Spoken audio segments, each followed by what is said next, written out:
ఇది కేవలం సమాచారంగా మాత్రమే భావించండి. వైద్య నిపుణులను సంప్రదించండి. పేదవాడి పక్షాన నిలబడతాం, ప్రజా గొంతుకై నినదిస్తాం. వాయిస్ ఆఫ్ వాయిస్లెస్, తెలుగువారి మనస్సాక్షి సాక్షి టీవీ. సాక్షి టీవీ ప్రసారాల కోసం మీ స్థానిక కేబుల్ ఆపరేటర్ను వెంటనే సంప్రదించండి. సో ఈ మధ్య కాలంలో నేను గమనించింది ఏంటంటే యంగ్స్టర్స్ ఇప్పుడు వాళ్ళు చాలా ఎర్లీగానే వర్క్ స్టార్ట్ చేస్తున్నారు. వాళ్ళు వేరే సిటీస్కి మూవ్ అవుతున్నారు.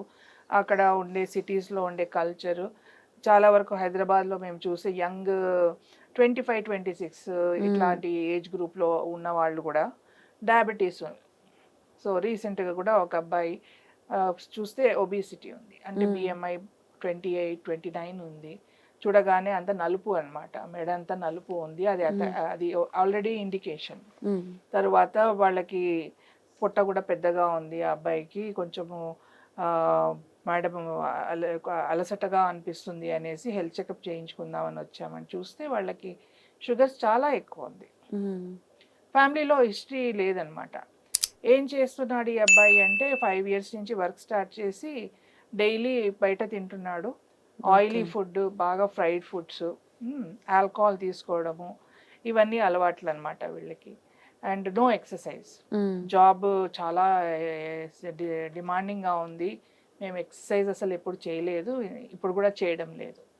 సో న్యాచురల్లీ వీళ్ళకు తినే ఆహారం అంతా ఫ్యాట్ లాగా మారుతుంది. ఫ్యాట్ లాగా మారి వాళ్ళకి ఇన్సులిన్ రెసిస్టెన్స్ స్టార్ట్ అవుతుంది.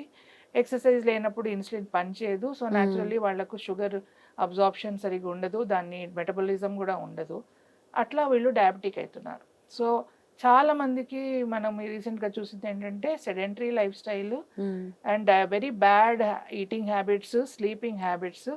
స్ట్రెస్ కూడా ఎక్కువ ఉన్నప్పుడు కూడా మనకు షుగర్ ఎక్కువ అయ్యే అవకాశం. ఎందుకంటే స్ట్రెస్ ఎక్కువైనప్పుడు షుగర్ని కంట్రోల్ చేసే కొన్ని హార్మోన్స్ ఉంటాయి అదర్ దెన్ ఇన్సులిన్. అవి మనకు స్ట్రెస్లో ఎక్కువైపోతుంది. అవి ఏం చేస్తాయంటే ఇంకా షుగర్ ప్రొడ్యూస్ అయ్యేటట్టు బాడీలో చేస్తాయి. గ్లూకోనియోజెనిసిస్ అంటాం అనమాట.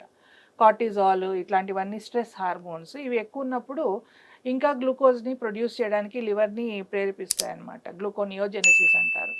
సో అందువల్ల స్ట్రెస్లో ఉన్న వాళ్ళకు కూడా షుగర్ వచ్చే అవకాశం చాలా కామన్. మెయిన్ కారణం ఏంటంటే no exercise and very bad eating habits. నిద్రపోరు and they are always glued to the computer. They don't even move అనమాట.